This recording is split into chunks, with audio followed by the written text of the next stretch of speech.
ফাহিদা ইয়াসমিন। আমি চাই প্রতি বছর বই মেলাতে বই বের করতে। বাংলাদেশ বই মেলা তুমি বই বের করি, চেষ্টা করি প্রতি বছর বই বের করার জন্য।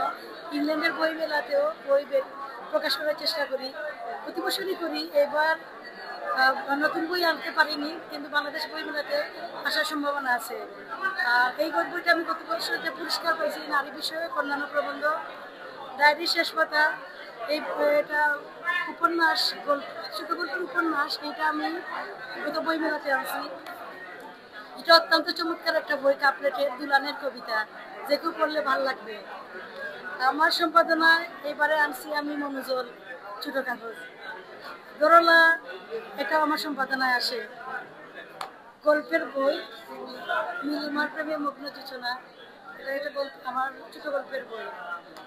সবাই বই পড়বেন, বই মেলাতে আসবেন। বাচ্চাদের জন্য আমি বই লিখি, শিশু বই, 3টা বই আছে আমার।